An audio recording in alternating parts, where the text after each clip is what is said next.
Hi, everybody.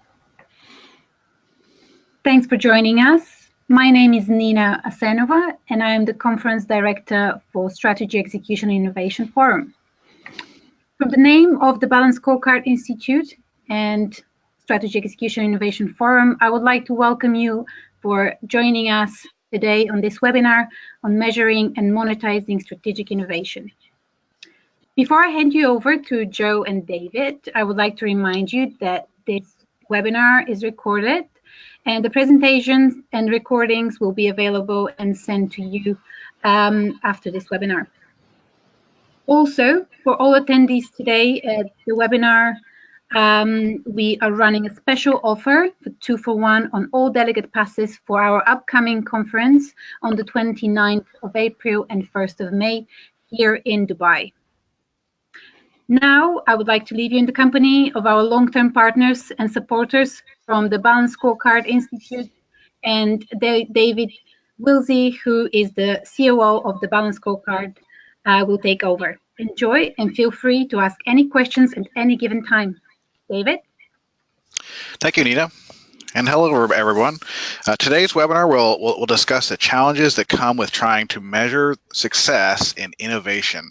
It's obviously a topic of interest. We had almost 900 people register for this webinar, so it's an interesting thing to try to get your arms around. We'll discuss what your organization needs to think through to define what innovation means for your strategy. We'll talk about the steps you need to design and implement measures that will help you implement an innovation strategy and create value. We'll talk about the critical success factors for successfully introducing, managing, and monetizing strategic innovation. And we'll talk about how to develop and maintain a culture of innovation and entrepreneurship.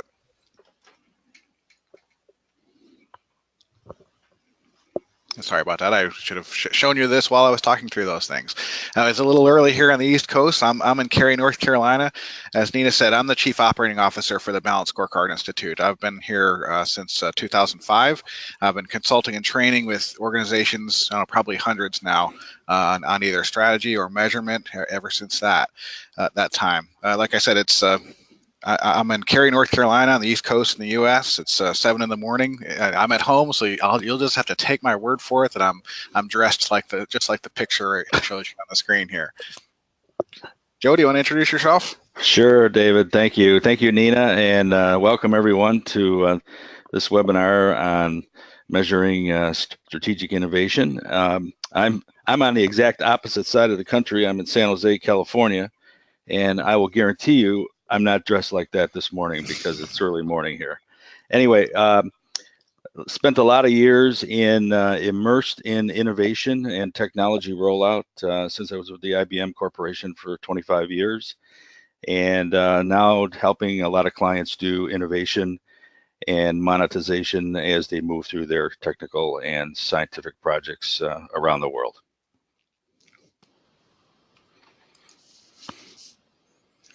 All right, so one of the primary challenges here in measuring innovation is simply to get your team to agree on what we mean by innovation.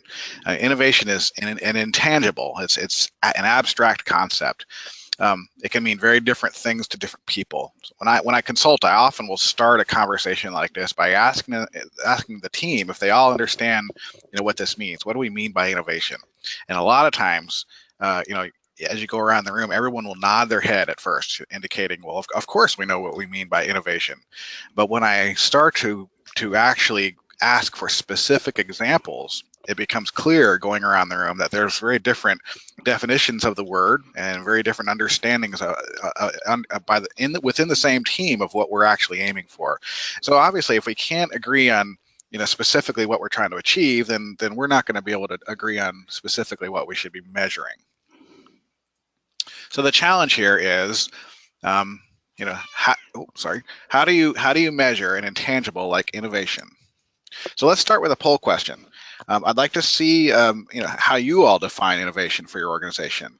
So the question I'll put to you all, and using the GoToWebinar technology here in a second, is, when you talk about innovation at your organization, which of the following do you mostly mean? Do you mean a high-level new product development type strategy, or do you mean a one step within a larger strategy or a process, or are you describing really more of a culture that you're aiming for, or even something else?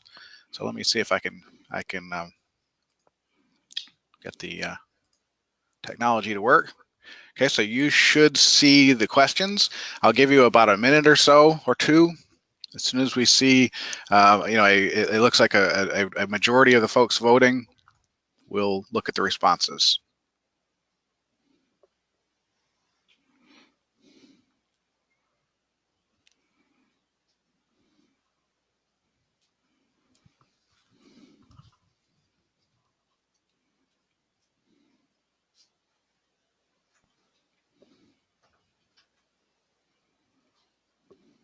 All right, looks like we're up to about 70% participation. I'll give you another 10 seconds or so.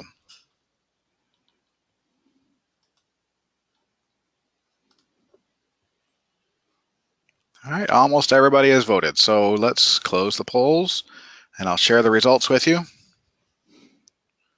So it looks like we have 43% answered B. This is only one step of a larger strategy. That's pretty typical. In other words, we're trying to achieve something else, but innovation is a key part of that story.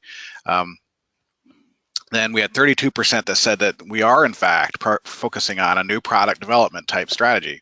18% said that this is a description of culture primarily, and then 7% said something else. So it'd be interesting, maybe if any of you come to the conference, it'll be interesting to discuss with you what else you might have meant by innovation. Interesting.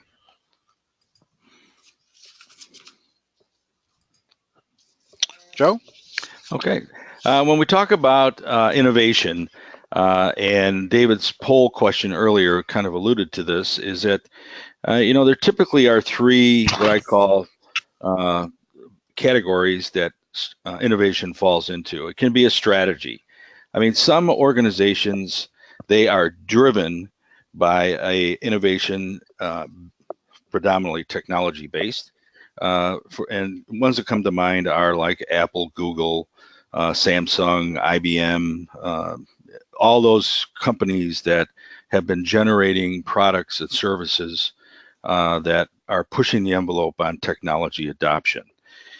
Next is a group that will be those that can, to the biggest percentage of the poll response, is a change in a process, put a strategy in place to change the process. So, one of the things that process changes bring are efficiency and productivity, better go-to-market delivery capabilities, and those are all innovative by their very nature, because you're going into that evaluation and innovation space with the idea in mind that you're going to change something.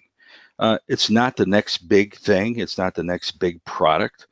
It may not be the next big service offering, but you're moving the envelope and the capabilities of a process further as we go along. And finally, you may want to start to establish a cultural change within the company or the organization. Now, culture is very deep and wide in its links to innovation. One of the biggest things that we found working with clients on innovation projects is that, does the organizational capacity exist with the right culture in mind going forward to look at problems differently, such that they're going to make change, and it's going to be many times of an efficiency, productivity, and technical nature. Next, David. If we take a look at innovation, both from a business and industry, and on the next slide, we'll take a look at governments and nonprofit. There was a seminal work that was done back in 1999, and they identified three horizons that in the business and industry world take over in terms of trying to resolve in a monetization of their innovation that results in higher profits. It should come as no surprise. Business and industry has as its end outcome, ultimate end outcome, increasing profitability or return on equity. And so the actions that they take in terms of these three horizons are going to help plot that stage. So if we take a look at Horizon 1, and by the way, you're going to hear You may think 1999, oh geez, I mean, it's like, that's dark ages. But even today, you'll see financial news reports, innovation books, technology books, always referencing something called Horizon 1, 2, or 3. And this is the seminal work that was done that still is stuck, so to speak, in defining innovation as you move forward. Now, Horizon 1 is your core business, and core is, in this case, and you'll often see this associated with Horizon 1, is the innovation in existing operation and markets, much like many of you responded in the poll that David just ran earlier. Next is Horizon 2, which says, well, we've got our core businesses in play, and we want to extend and defend our core businesses. And again, this is business and industry. Well, what do we have to do from an adjacent side of things? Or do we need to build some emerging businesses? Because in this day and age, no company is going to be able to stand still without growing the business somehow. And many times it's products and services. Many times it's changes in processes, changes in value creation, value capture. So they have to make some changes in the adjacent world that they're currently in. And then finally, in Horizon 3, companies that have got a very solid core have started to invest in some adjacent innovations in their business, probably expanding their portfolio. They have to create some new transformative innovation to create new business and markets down the road. Each of these require a whole set of individuals, whole set of culture, whole set of processes in order to manage those and bring those to fruition going forward. And now if we look at the next slide, we take a look at how we can apply this, and this is what we did at the Institute, was to apply this to the government and nonprofit sector. Because we know governments and nonprofit, by standard best practices in the industry and developing strategy through balanced scorecards, it's not about financial attainment. It's something in terms of the constituents and the stakeholders, and below that is the financial managing and distribution of your funds and your budgets that have been put in place. But that doesn't negate Horizon 1, which is the innovation of your delivery of existing operations, core programs and services. That's core to a government and nonprofit organization. And Horizon 2 is improving the cost effectiveness. That's changing something through process change, changing something through equipment change, changing something through better customer service skills, that type of thing. And then Horizon 3 is transformative. And what about new problems or solutions that have happened in the country or the organization, or not the country or the community that the government agency or the nonprofit serves that have to be addressed? And that's a typical Horizon 3 type organization. David? All right, so with this first category, we're talking about strategy, really. So innovation, in essence, is about transforming ideas into value. So this value can be transformational, like the invention of the light bulb, or it could be just like a new idea for shipping boxes that saves the organization money. The point is that different organizations will define that value creation depending on the strategic altitude they're focusing on. So the higher strategic altitude approach is innovation as a strategy. So innovation as a strategy implies that the ability to, we're taking an idea and turning it into a value is critical to successfully positioning the organization for the future. So by strategy, we mean, of course, positioning choices made, the path and the action taken, the plan to move the organization from its current state to some future desirable state. So in other words, the world is changing, and as an organization, you have to decide where you want to be at some future date based on your assumptions about how the world is changing. And so if innovation is part of your strategy, that's a key skill that you need as an organization, a capacity you need in order to get your organization in the right place to meet the demands of some future world. Okay, so the types of organizations I'm talking about here often have innovation as a strategic theme. Okay, a strategic theme is one of the main focus areas of the organization, one of the pillars of excellence for your strategy. So for each theme, you have a strategic result.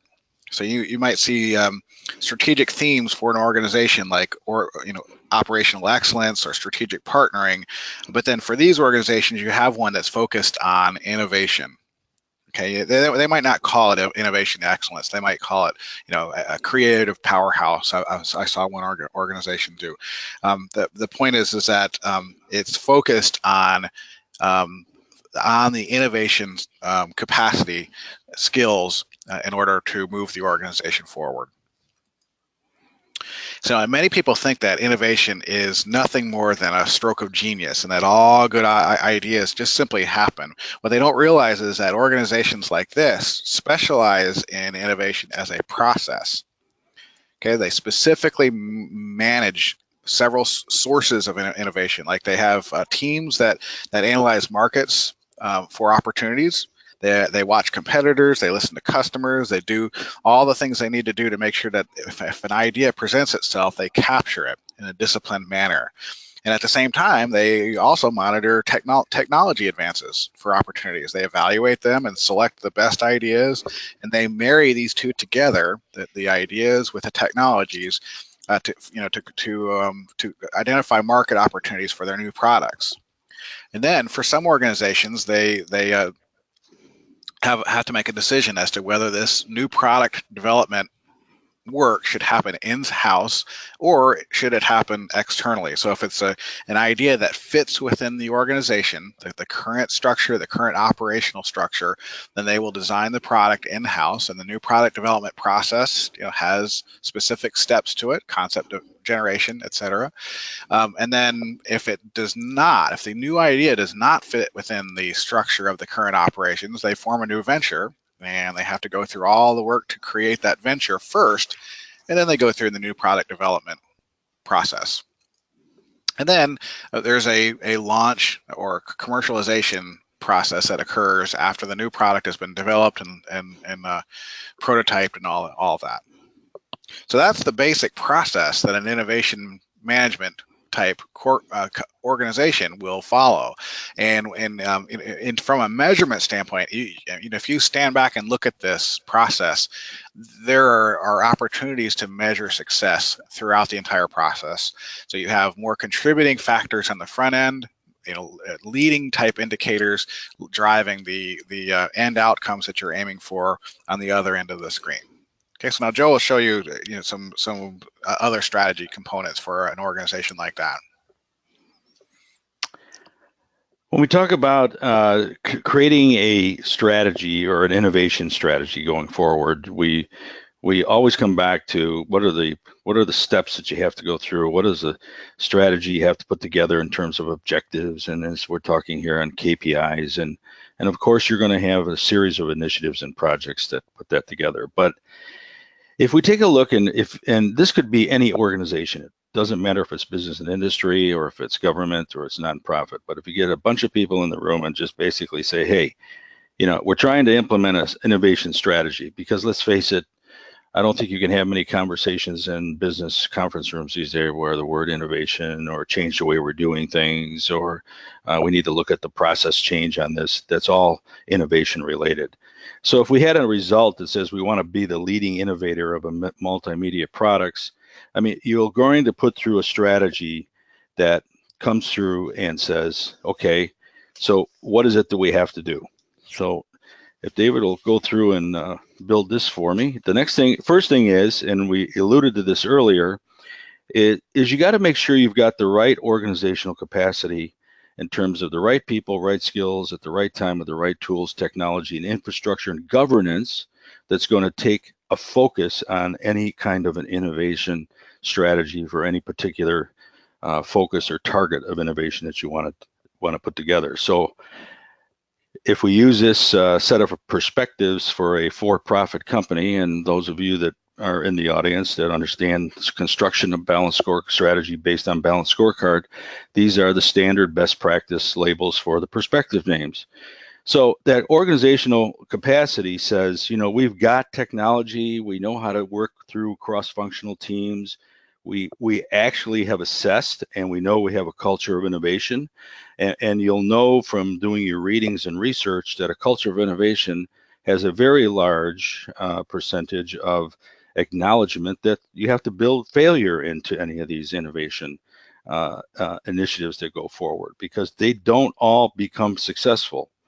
But you manage them like any other kind of an initiative or project, and you structure out the scope so that you give it a good opportunity. And part of the culture is having the right skill set of the people on board, and the project management expertise helps do that. In the process side, you're going to have to identify exactly what you're going to do. New product marketing, market opportunities analysis.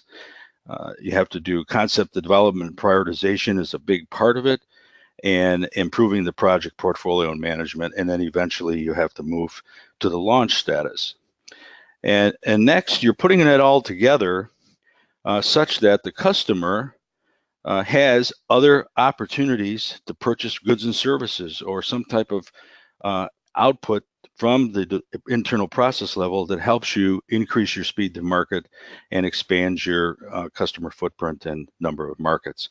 And finally, for a for-profit organization, it comes down to what I call the big three, which is you're trying to increase profits. And the way you do that is you do it by increasing revenues, and you also do it by keeping your production costs low. So we can relate this entire result of being a leading innovator of multimedia products and the various strategic objectives that must be focused on a continuous basis as you go through, and start this from maybe Horizon as a part of your core, or maybe it's a part of Horizon 2 where you're trying to extend and create an adjacent part of your business going forward.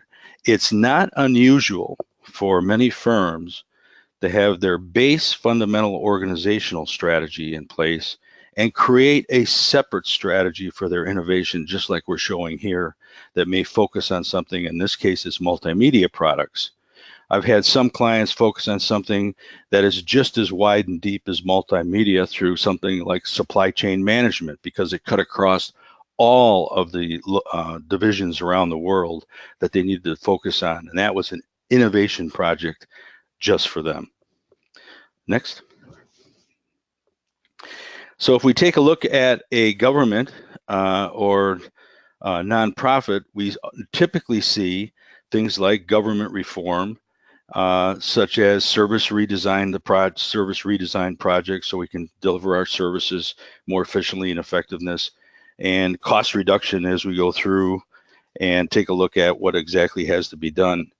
The key thing is that it's part of another strategy, as I mentioned from the previous slide, which may be your overall strategy and for the organization. But this particular one on government reform many times will be driven by structure higher up in the state or the government or the country, and also through some of the local locales that the organization might be working in.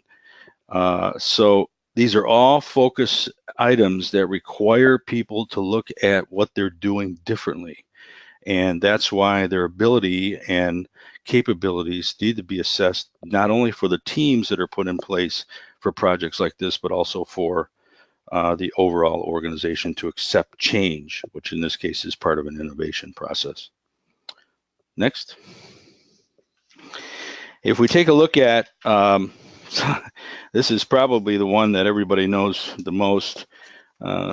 Jeff Bezos said this well, and this goes back to some of the cultural things, some of the process things. But if you look at what he said here, it's that to be inventive, you have to experiment. Yes, every innovation project, every innovation initiative, every innovation strategy has to go into it with the thought that we are going to change the way things we're doing. It might be new products or services, it might be new processes, it might be different culture, etc. But it means you'll fail a lot too, because some of these things, regardless of how well you do all of the management of that particular initiative or project, you're not going to probably meet some of the projections that you put in place. But you have to embrace high judgment failure. Was it worth trying?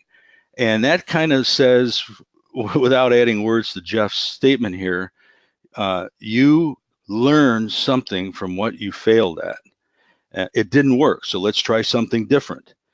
And all of our most important successes at Amazon have been through that kind of failure, try again and repeat the loop, but make sure you learn from those failures as you go through. And you have to stand up and say, this worked, and here's why. This didn't work, and here's why. And so we don't repeat history on the next iteration of that particular strategy execution. David? There's lots of aspects to a successful culture and innovation. So leadership has to recognize that innovation as a priority. Number one, they have to empower their employees. They have to, as we saw with the Amazon.com slide, experimentation and failure have to be accepted as part of the process. And this can be really difficult for some leaders and managers to accept if they're used to succeeding all the time or judging people based on performance, etc. So it's something that leaders and managers really need to embrace. Even if you're not a product development type organization, you still have to bring process thinking to your innovation. You should have a system in place to capture ideas. You should be disciplined about developing the capabilities you need to grow as an organization. You should get used to thinking about a business case to justify new initiatives, and then be disciplined in the way you manage them. Maybe you're not going to be as sophisticated as the Googles of the world or Sony, but it still requires focus and a lot of dedication to the work that you have to do. And one of the challenges here is to make sure that there's appropriate buy-in from top to bottom in the organization. New ideas can be scary for some people, especially if it feels like you're changing the way they do their job. For our clients, we like to coach them towards a team-based approach to strategy development and execution because inclusion drives ownership. Employees take ownership of things that they build themselves. There's this Chinese proverb that we like to refer to that tell me and I'll forget, or show me and I may remember, or involve me and I'll understand. So our observations is that innovative strategies created by an exclusive team tends to be owned by just that exclusive team. And then strategies, innovation strategies that are created entirely by a consultant, like us, are owned by the consultant. So when the consultant leaves, the strategy leaves with the consultant. The only way you can really get to success here is to have the strategy created by a cross-functional representation of the organization. In that scenario, the strategy is owned by the organization itself. In general, BSI will not accept consulting engagements in which we're expected to build the strategic plan or build the measurements for them. We want to provide the structure, the facilitation, and things like that, so that the client takes ownership. It's key to success. All right, so now that we've talked through innovation as a strategy, let's talk about the measurement side for a minute. So once you have a consensus around innovation, you can start focusing on measurement. And before we get too far, we want to make sure that we're all on the same page as to what we mean by measurement. So we're talking about critical or key indicators of progress towards a desirable outcome. We're talking about things like the number of something. We're talking about quantifiable comparisons. The number of something, the percentage of something, the rate of something. We're not talking about initiatives or actions or tasks. Unfortunately, a lot of strategic plans, when they get to the measurement step, because they just don't know better, they'll list all the actions that they're going to take. We're going to partner with Microsoft by the end of the quarter. Well, that's not really a measurement that you can trend over time, like this picture right here. That's just an action we're going to take and we're going to be done. So we're not talking about something like that. We're also not talking about a survey. A lot of times people will say, we'll do a customer satisfaction survey, and that's my measurement. What they really mean by that is we're going to trend the percentage of people that are satisfied with our products, that score a 5 out of 6 on a questionnaire. That number is the measurement, not the tool itself. We're also not talking about a piece of software. Even though we show pictures of software in our slides, that the software is just the supporting tool. Just because you buy the tool doesn't mean that you necessarily have a set of measurements. Now, good measurements, good performance measures that are the ones that are most meaningful, are the ones that provide objective evidence of progress. By objective, we mean if Joe and I both take the measurement, we're both going to come up with the same answer. In other words, as opposed to a subjective type measurement where we just score some, maybe we're measuring our employee performance, and I think that the employee did fantastic, so I score him an 8 out of 10, and Joe doesn't like him, so he gets a 5. That's subjective. So it should be objective evidence of progress of achieving something related to your strategy. Okay, so it should measure what you think it's measuring. It should offer a comparison. There's all different kinds. Some of them focus on efficiency, effectiveness, etc. And there should be a balance between leading and lagging indicators. In other words, you want to be able to. The leading indicators are the ones that you're managing, that are predictive of success in the future. Lagging indicators indicate whether you've achieved some success in the past. And so you manage the leading indicators in order to create success in the lagging end. We'll talk more about that here in a few minutes.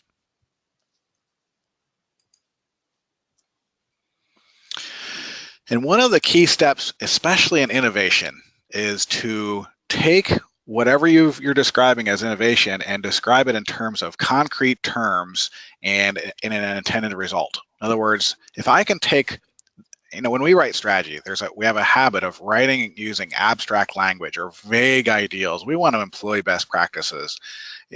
Our performance should be optimized or world class. We use these phrases. It's like consultant speak. It is way too vague to really apply a measurement to. I mean, you shouldn't be that vague anyway, but especially when you're talking about innovation, you really have to help your team get to the point where we can describe in concrete terms what do we mean by innovation. So it's not improved thought leadership, but in concrete terms we can say people read or recommend our content. So the key to do that is to use sensory language. Make sure it's something you can visualize, or that you can use one of your other senses to directly observe an end result. Okay, so it looks something like this. You've got an objective. This is a little more clear-cut one. We'll talk about innovation in a second. You've got a clear objective. I want to improve the customer experience, but the experience is a little vague. So I translate that into a concrete intended results. Checkout is faster. Facilities are clean and safe. I can observe those things. I can easily create a measurement around those. So we're talking about intended results using concrete sensory specific language. These are things you can see, hear, smell, taste, or feel. Abstract language is useful in a strategy sense in that it's easier to develop consensus around, but it's vague. We're talking about concepts, vague ideals like sustainable, innovative, reliable, leadership. There's a million of these phrases in the management lexicon that we're all used to using that are all abstract, and it's much harder to measure abstract language. Concrete language, incidentally, is 2 to 3 times more memorable than abstraction. So if you're trying to be a good leader and you're trying to communicate well with your employees as to what you want, what you expect from them, you should try to always use concrete words, because you can only measure what you can observe or detect. You can only implement what you can observe or detect. I'll show you what I mean. Let's say I ask you all, let's say I've got 2 teams, and I ask you to go buy for our company a fleet of cars. And I tell team number 1, I want a fleet of quiet, blue, 4-door, fuel-efficient cars. That team will come back to me with cars that look like this, because we're talking about concrete. In concrete terms, it's very easy to understand what I'm asking for. On the other hand, if I were to say to team number 2, I want world-class, high-quality, great value, high-performing cars, I might actually be surprised by the variety of cars that come back to me, because it is not clear from the abstract language what I am asking for. Okay, so this is why it's so critical to translate strategy into concrete terms. You can only measure what you can observe or detect. So the first step in innovation is to describe it in concrete terms. You have to translate it into something that we all can agree on what we're aiming for. Joe? Okay, David. When you take a look at some innovation results that were put in place and executed on under the label of an innovation project, and some changes that the organization hoped to have realized by those innovation projects or initiatives, you're going to see some results that some of you may say, well, geez, we do that now. We always market to increase our revenue. But in the case of an innovation project, there might be some changes that are made in how you go about assessing those markets and what additional markets might be available out there for you to target. So there's a blurring, I like to call it, there's a blurring between, there's no fine line between, is it an innovation? Is it standard operating procedures to the way we do business? Successful new products are developed. You'll see in a minute on the next slide that that's very typical as to how businesses and organizations, this could be successful new services if you were government or a nonprofit, as well as a for-profit for products or services. They always are continually assessing what's going on in their market space. So they may have to take a look at what new offerings or new products are necessary. Benchmarking potential markets are quickly identified. Do you have, from a government perspective, new classes, new sets of individuals that need to be serviced and identified quickly? Are you continually auditing your costs such that you can reduce your costs going forward? And customers' needs are met quickly. Our experience with many of our clients, when they do a deep dive into their strategy evaluation and their strategy system evaluation at the end of the fourth quarter or near the end of the fourth quarter, is that customer value proposition changes all the time.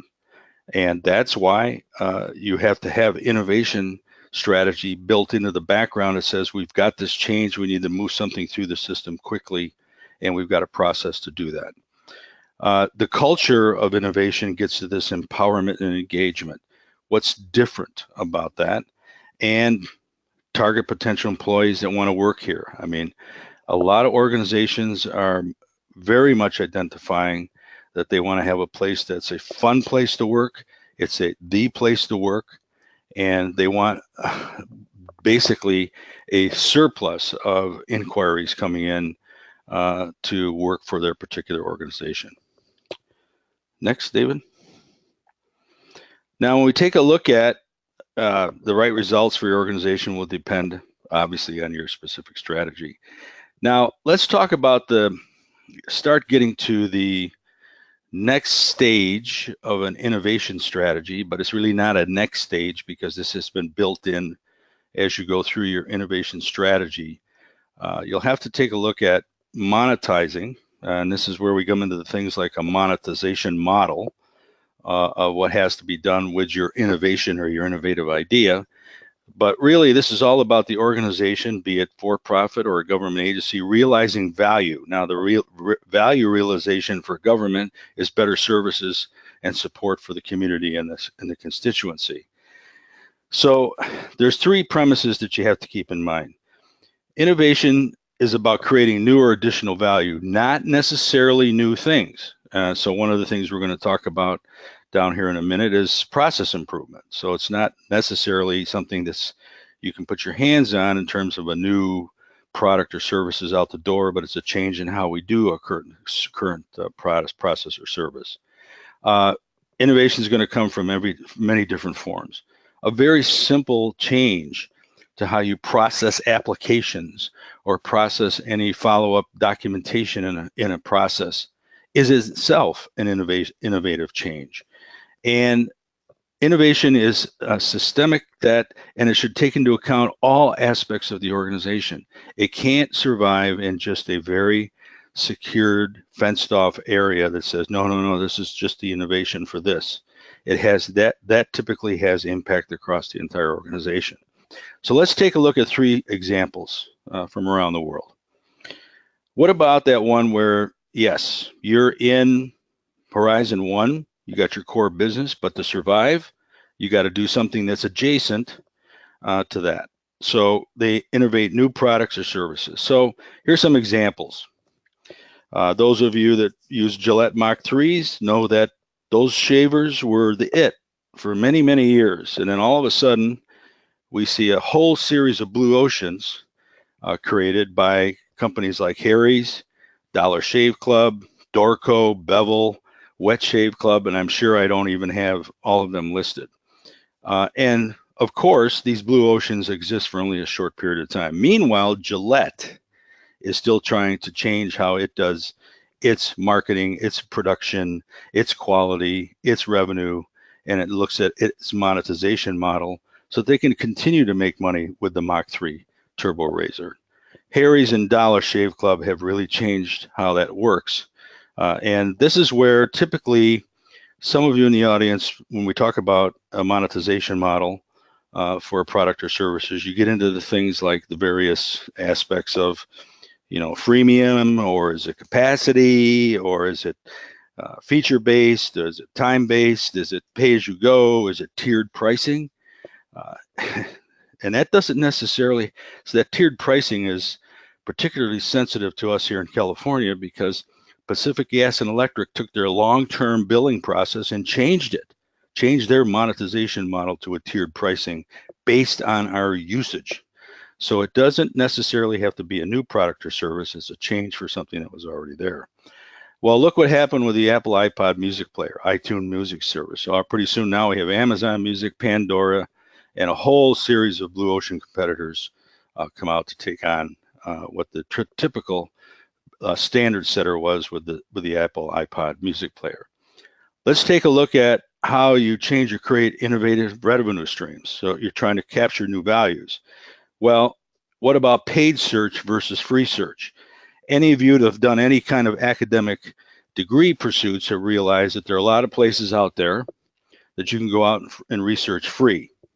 What's the standard one that comes to mind for research information? Wikipedia. Do a lot of academic institutions permit you to use references from there as judged and looked at? No. So you have to go to something that's got some substance to it. So now you'll get into some other searches that will say, well, we'll give you a little freemium model and you'll get certain things. But if you want the whole 9 yards or the whole information and the whole resource chain, you'll have to pay some kind of a fee per month. So that's a combination of freemium and pay as you go. Look at Blockbuster. Blockbuster used to have a gazillion stores in the US and they were operating around the world. What happened to them? Well, they got hit by a change in technology through streaming video.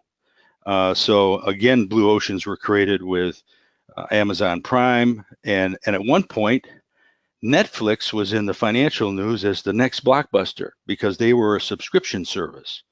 And you had to order your DVDs, you got them in the mail, and you returned them. Well, Netflix is now turned around 180 degrees. They are one of the higher valued companies because they have a combination of subscription via streaming and subscription being still will deliver to you in the mail if that's what you need. And the last but not least is you're going to redesign or upgrade core operating processes. That's something that's the adjacent in Horizon 2. You're going to make a change. And we take a look at automotive manufacturer warehousing systems now embrace robotics. I mean, they've totally looked at how they can improve their processes. And if it needs to be said, yes, we can replace the human worker with something that's much more precise because it's a repetitive process that is done over and over and over again, and we can get the machines to do it for us at 100% rate of success. And now the next thing that's coming along is artificial intelligence and knowledge-based systems are taking a toehold into database systems going forward.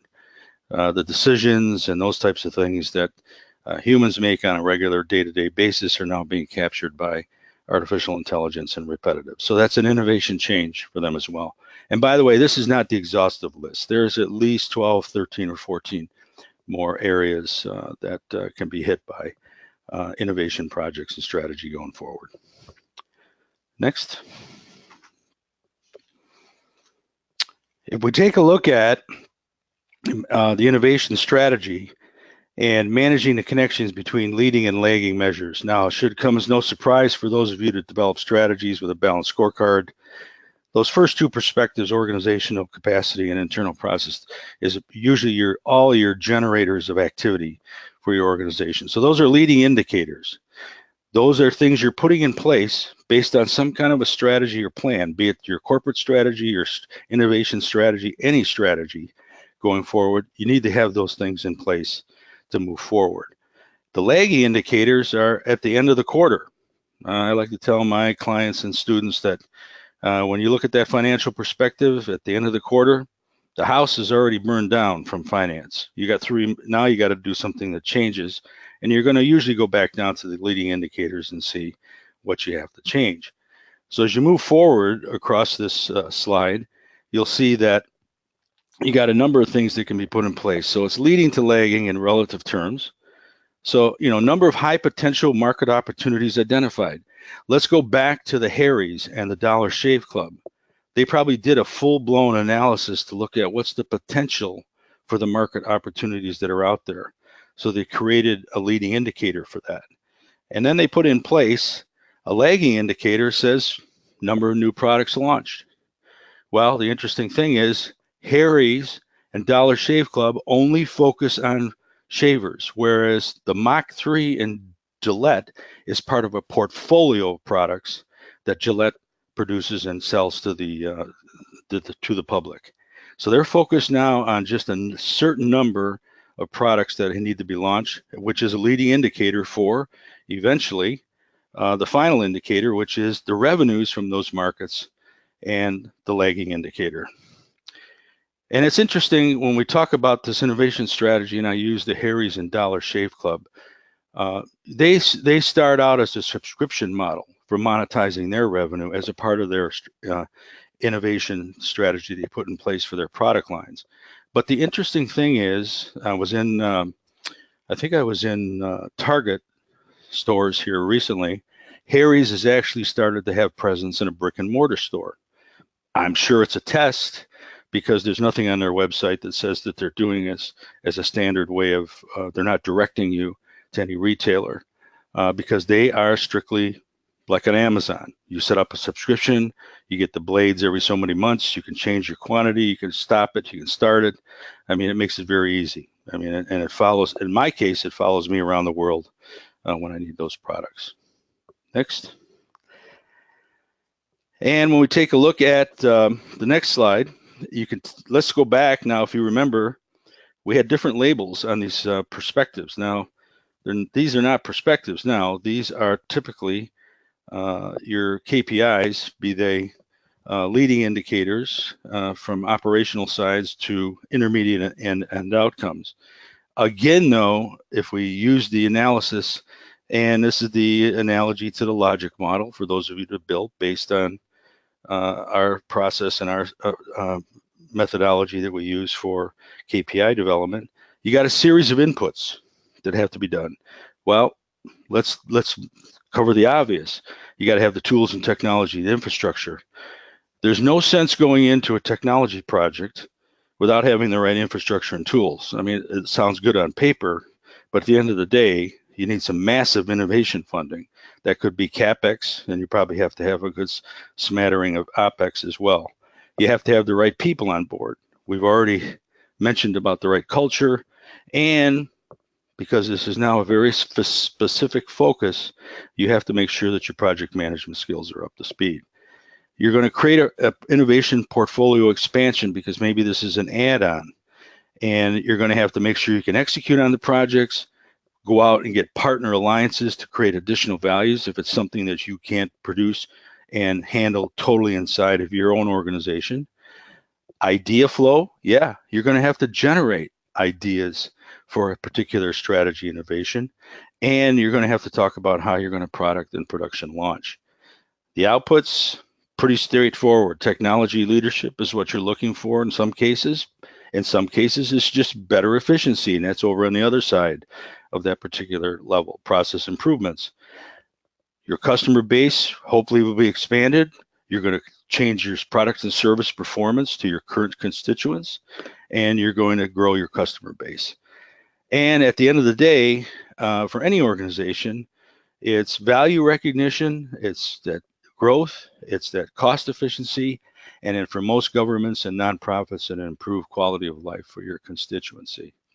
And it's interesting when you think about the horizons on this. Today, I just recently got an email or a newsletter from one of my clients in the South Pacific, and this is a company that's based on providing gasoline, fuel oil, lubricants. Some islands they do power generation, but they have launched into a Horizon 2 type business where they're doing coconut processing, and they're exploiting on the islands the fact that they've got this abundancy of resource of coconuts, and they're boosting their agricultural sector. They're generating new avenues for clean and clean water and clean energy. But the interesting thing is on the ultimate end outcome, their forecasts are raising the gross domestic product by at least 5% across this chain of islands. It's the Federated States of Micronesia, and it's vital energy. So they've taken a look at something that was a natural resource and gone into that Horizon 2 and said, and actually they're in the Horizon 3 stage, but now they're getting ready to break ground on the manufacturing plant. They're putting the Horizon 2 in place. So here's a core business: fuel oil, gasoline, lubricants, some electricity, power generation, and now here's something that's Horizon 3, and they've come right straight down to Horizon 2. David? Sorry, I jumped the gun there, trying to look at the next slide. We have a few more minutes to answer your questions. Now, usually when we have hundreds of people online, we open the door to questions, and there's a flood of hundreds of questions right off the bat. So we won't have time to get to all of them. If you all want to reach out to us at the balancescorecard.org website or visit us at the conference, we're happy to answer as many questions as you'd like. But let's see what we can get to today. It looks like we have maybe 8 more minutes. So in the GoToWebinar dashboard, there's a questions panel. Just add your questions, and Joe and I will take turns.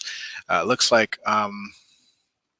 we have a question from Farzana saying, what would ideal or appropriate number of measures in an employee scorecard, and what would be the proportion of that for innovation? It's a really good question. Usually on the organization level, we're talking about a strategy that has between 12 and 14 objectives. So in other words, your strategy has these components that make that you will hope will move the organization forward, and each one of those objectives has 1 to 3 measures to help you understand whether you're achieving your objectives. So that if you take those numbers and combine them, we're talking about 25 to 40 measures maybe in your whole system. And not all of those are going to be about innovation. I mean, your organization, even if you're Google, innovation is only one part of your strategy. There's a whole bunch of other important factors that you're measuring. So maybe a third of those might be focused on elements of innovation. Joe, any different thoughts? No, David. I did get. I kept a instant message box open, and I had somebody send me a question, not through GoToWebinar, but they asked a question that I think you and I have run across, and the Institute's run across before. It's if you have a organization. The question was, if you have an organization that doesn't have a very good track record of execution on projects, should you even be thinking about trying to do anything that falls into any kind of category that's conditioned by innovation? And my direct answer to all of my clients and students when I have them in class is, you have to get your project management skills up to speed, because you're talking about doing something that's typically outside of your normal daily routine or monthly routine or quarterly routine or yearly routine at your organization, and it comes with the requirements of a different set of people. different set of sponsors for some of these projects potentially, and the outcomes are under the spotlight. People are watching because you're doing a lot of communications about some kind of a new initiative that's related to innovation. And if you go into it knowing full well that your project management capabilities are not desirable or not getting the results that you expected in the past, you're setting yourself up for maybe what Jeff Bezos said, you're setting yourself up for potential failure before you even get off the starting line. David, I don't know if you have anything else in regards to something like that. No, I think that's good. All right, so Phil asks, if you have a company that has never had any KPIs except financial, what advice would you give them to get started? Innovation feels like it is level 4. I agree completely, Phil. When you're just getting started at this, what I recommend is keep it simple. You know, divide your strategy up into 3 or 4 themes, and make sure that for each theme you have a handful of objectives, and that you have a couple of key, literally key performance indicators for each one, just to get started, get something, have a few high level goals that you're really trying to achieve, and make sure that you have a decent measure for those, and then over time build out measures for all of your objectives, for all of your for your entire strategy. That's what I would recommend. Joe? We had one question. Well, we had a couple questions about sharing the slides, and at the close of the webinar, each of you will get a link that will have a recording of the webinar and also a set of the slides as well. There was one question that came in here from Hussam. ROPDE KPI. You're catching me in a non-association stage on this KPI, Hussam. So maybe that's something that we'll have to contact you directly about, so we can get further information about what that is. And I was looking to see if that was incorrectly stated on one of our slides, but I don't think so, David. Yeah, no, he's referring to a measurement in one of Mark Malinowski wrote an article 4 or 5 years ago that focused on innovation and used that as one of the key measurements. If you send us an email, I will send you an explanation of that offline. We had another question about what is the relevance of this topic to today's business operations. Well, it's when you start taking a look at and identifying innovation strategy related to processes, new products and services, etc. There's not an attempt to say that the current course and speed of normal everyday business operations has to cease while we focus on this innovation. You're going to have something that's working in parallel with those. And in one case, as I mentioned, while the organization I was working with, one of our clients, had something like supply chain management was critical to every location throughout the world that the organization had presence, they decided to bring closer illumination and more focus on it by creating its own balanced scorecard just for supply chain management. So it works in conjunction. And that's why the formation of the right culture, teams, capabilities, tools, and technology has to be looked at to see what is different than our normal standard operating procedures throughout the year. Okay, how about one more? Yep. One more, and then like I said earlier, just send us an email or go to balancescorecard.org to contact us directly, and we'll be happy to answer any more questions. But we have one more from Muhammad. It says, how do we convince the board that now we must innovate or die? That's a really good question. I also think this applies to strategy in general.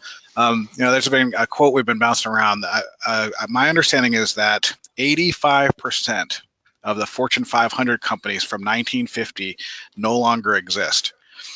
The reason why they don't exist anymore is because most companies do not continue to innovate. They do not continue to think about how the world is changing and that they have to adapt, or else they will die off. So I would use a quote, a statistic like that to just point out the fact that it is something you have to stay on top of. You have to constantly be addressing your strategy, addressing the world around you, and asking yourself, where will the world be in 3 years?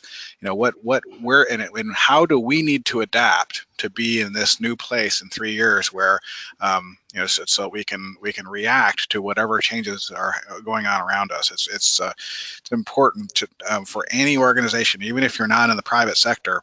If you're in the government sector or a nonprofit, you have to be adapting to new technologies and to new trends, demographic trends, and anything that's changing around you. You have to have objectives out that look out into the future and try to put the organization in the right place.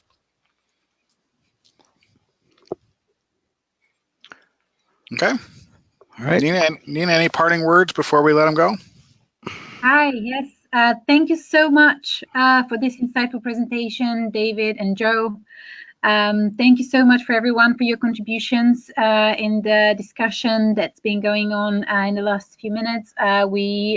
Sadly, we're restricted with the timing, but you're more than welcome to follow up directly to David and Joe after this webinar.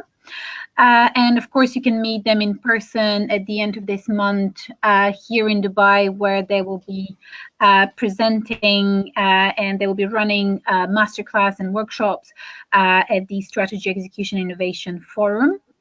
As Joe just reminded, the presentation from this webinar and the full recording will be available in the next 24 hours, and you will receive a link to download it.